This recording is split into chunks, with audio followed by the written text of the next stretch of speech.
talking about medical jurisprudence, medical ethics. We're talking about now issues of malpractice. We remember the 4 Ds.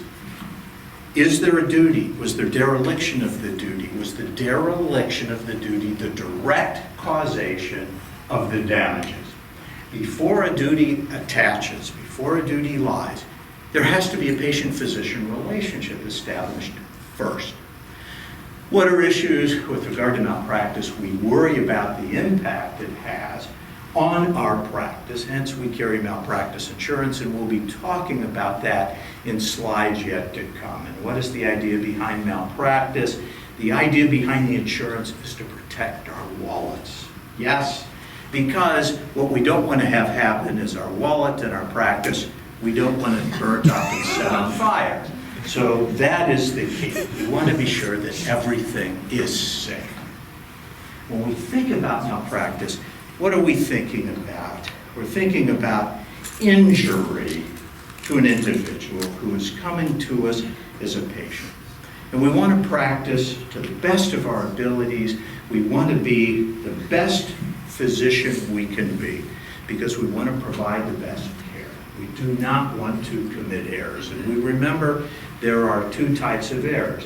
Errors of omission, failing to do something. Errors of commission, doing something that has caused the injury.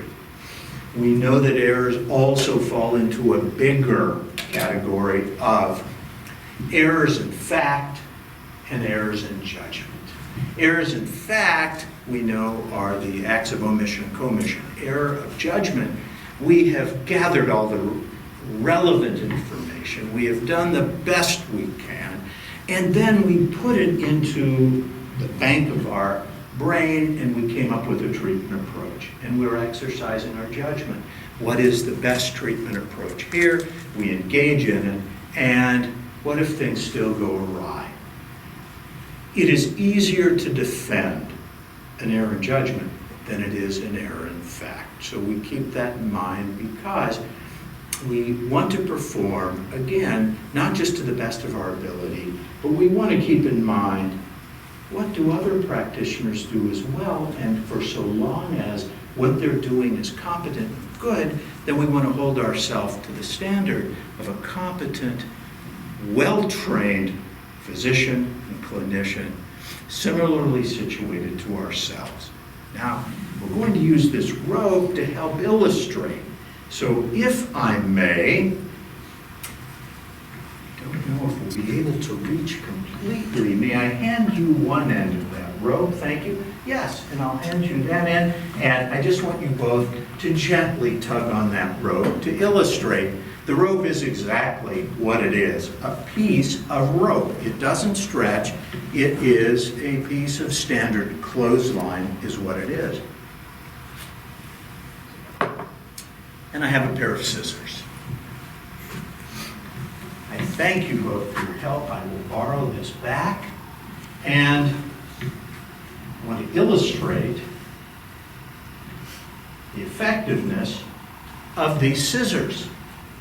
So I will take the scissors, as you see, and I will cut off the ends of the rope. So you see it work. Does that mean the rope has no ends now because we cut them off? No, it has new ends. And we hope that the ends are justified by the means. Now, may I hand you the scissors? Thank you. And I'm going to ask you please to open the scissors and hold them up over your head. Perfect. Please don't do anything yet. We'll place the rope into the scissors. There we go. Okay, good, because I want to get the rope pretty much halfway there. So, we will take the rope. I'm going to ask you if you will put it in here and cut. Yes, safely. Very good. Okay, cutting the rope just about in half. And you may comfortably set the scissors down. We'll use them again in a moment. You will see the rope, which you all examined, has been cut in half. This represents what happens if there's an injury. Something happens, something goes awry. What we don't want to do is we don't want to just take the two pieces of the rope and tie them together. Please don't try that at home, it's hard on teeth. Tie into a tight knot, so that now the rope has been cut in half, representing an injury that has occurred. The concept of the law is, in civil cases, we seek to make the plaintiff whole again. How do we do that? We do that with usually monetary damages. Our goal in medicine is not to make an error in the first place. The rope cut in half, tied back together in the center with a knot. I'm going to ask you please, if you'll pick up the scissors, and I want you please to gently tap 3 times, because remember, we think in medicine of the tripartite presence of the person, mind, body, and spirit. So I'm going to ask you please to tap 3 times onto that knot. 1, 2, 3, perfect. And now, hopefully, our patient is made whole again because we never made an error.